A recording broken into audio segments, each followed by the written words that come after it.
And I'm not sure that that's really any different than asking someone to arrest someone that commits a crime.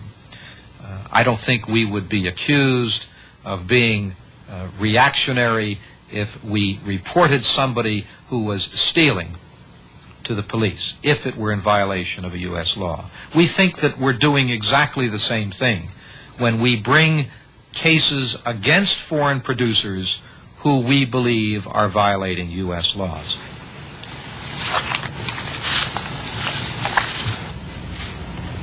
The fallacy with that argument is that it begs the real question. Why should there be laws that in effect prevent you and me from buying in the cheapest market? When anyone complains about unfair competition, consumers beware. That is really a cry for special privilege, always at the expense of the consumer. What we need in this country is free competition. As consumers buying in an international market, the more unfair the competition, the better. That means lower prices and better quality for us. If foreign governments want to use their taxpayers' money to sell people in the United States goods below cost, why should we complain? Their own taxpayers will complain soon enough, and it will not last for very long. History provides lots of evidence on what happens when government-protected industries compete with industries who have to operate in an open and free market. It's almost always the government-protected industries that come out second best. Ask Sir Freddie Laker, the Englishman who introduced low-cost air traffic across the Atlantic. Who were his chief competitors? They were all government-protected, government-financed, government-regulated airlines. He came out very well, made a mint of money, and you and I have gotten cheaper travel across the Atlantic. Nothing would promote the long-run health of the steel industry, make it into a more efficient, profitable, and productive industry than for the U.S. government to keep its hands off, neither providing special privileges nor imposing special restraints. And what's true for the steel industry is true for every other industry in the country.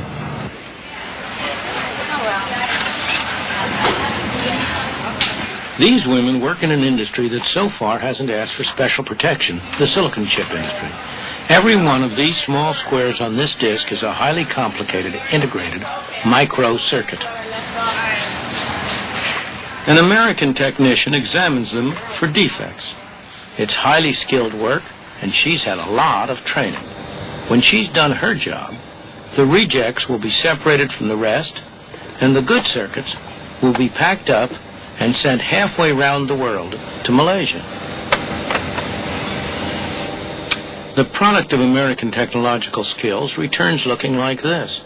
Each microcircuit has been enclosed in ceramic by a Malaysian worker who is highly productive at this sort of work, but the Malaysians are not able to test their products. So back they come here to America to be fed into these machines. American engineers are good at producing sophisticated machines. In an operation that lasts a fraction of a second, these machines can test every circuit, can grade it for quality, and then can sort it into one of 6 different categories of reliability. The invisible hand in this free market has done wonders for both the American girls and their Malaysian counterparts. And that's not the end yet, because American silicon chips are exported to many countries where foreign workers assemble them. The final product is then returned to our stores, so that you and I, the consumers, can benefit from $10 calculators, as well as from a lot of other electronic devices that not long ago simply did not exist.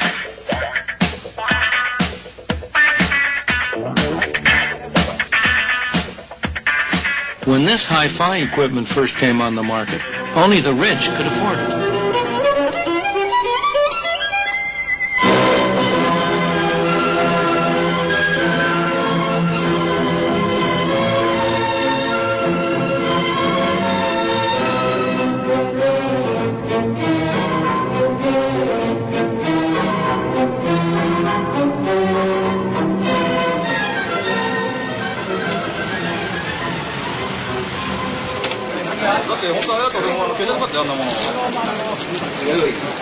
But even when the international market in labor is seen to work to everyone's advantage, people still put up arguments against it.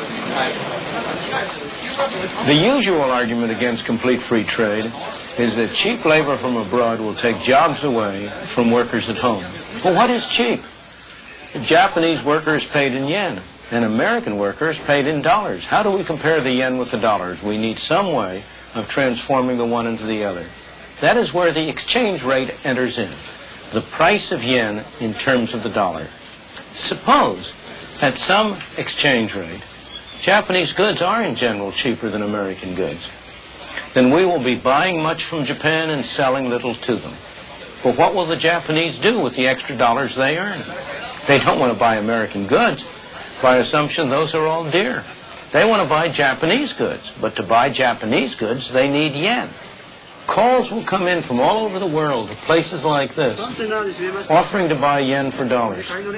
But there will be more offers to buy yen than to sell yen.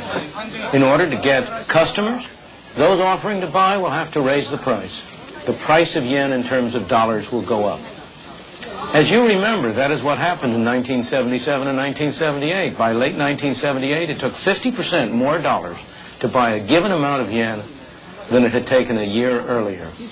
But what happens when the price of the yen in terms of dollars goes up? Japanese labor is no longer so cheap. Japanese goods are no longer so attractive to American consumers. On the other hand, American labor is no longer so dear to Japanese. American goods are more attractive to the Japanese. We will export more to them. We will import less from them. New jobs will be created in export industries to replace any jobs that might have been lost in industries competing with imports. That is how a free market and foreign exchange balances trade around the world when it is permitted to operate.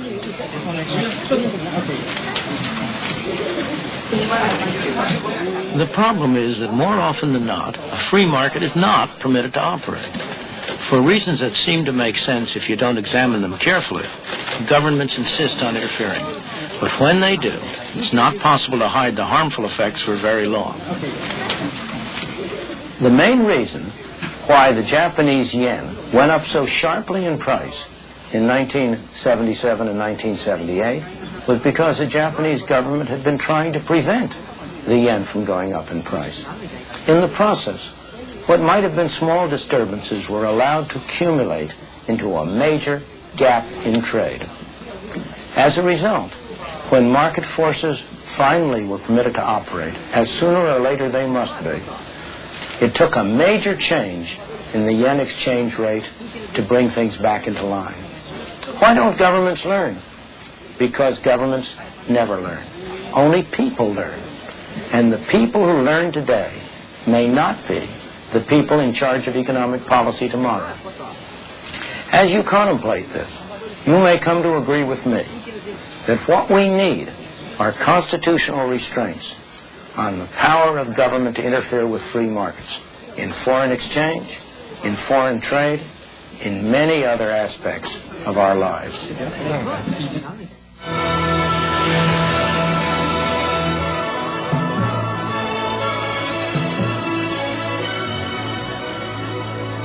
Now, here in Chicago, the special guests who've been watching that film have their say. This film has set me on edge.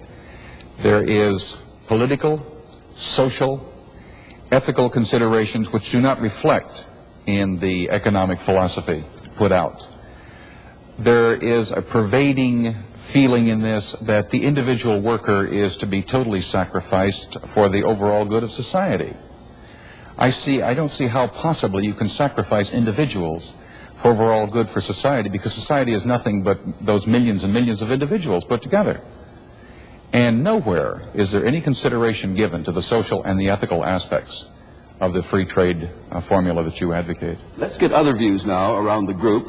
What's your reaction, Don Rumsfeld, as a businessman, to the idea that Milton Friedman has advanced that America ought to buy in the cheapest markets, the cheapest goods, without protecting against them?